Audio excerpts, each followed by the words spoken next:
कर्नाटका के उडुपी में सावरकर के पोस्टर की मुखालफत की जा रही है। आपको बता दें कि कांग्रेस ने पोस्टर की मुखालफत की है। पोस्टर हटाने के लिए इंतबाह भी दिया है। कांग्रेस पार्टी की ओर से इंतबाह जारी किया गया था कि इस पोस्टर को हटा लिया जाए वरना एहतजाज दर्ज करा जाएगा। एक बड़ी तहरीक की शुरुआत होगी कर्नाटका के अंदर। बता दें कि पहले शिमोगा और उसके बाद अब उडुपी में सावरकर के पोस्टर की मुखालफत हो रही है। इस पोस्टर पर फ्रीडम फाइटर के तौर पर सावरकर की तस्वीर को लगाया गया है। साथ ही मजहबी नारा भी इसके साथ लिखा गया है, जिसकी मुखालफत अब कांग्रेस पार्टी की जानिब से की जा रही है। मकामी लोग भी इस मुखालफत में शामिल हैं। उनका मानना है कि सावरकर फ्रीडम फाइटर नहीं थे और उनका पोस्टर यहाँ लगाया गया है।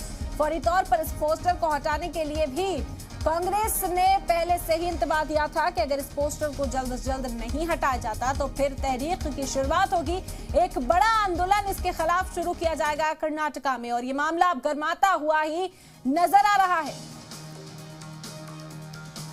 कर्नाटका के उडुपी का ये मामला है। सावरकर के पोस्टर की मुखालफत अब तेज हो गई है। कांग्रेस कारकुनान ने इंतबाह दिया है कि सड़कों पर उतरकर आंदोलन की शुरुआत की जाएगी।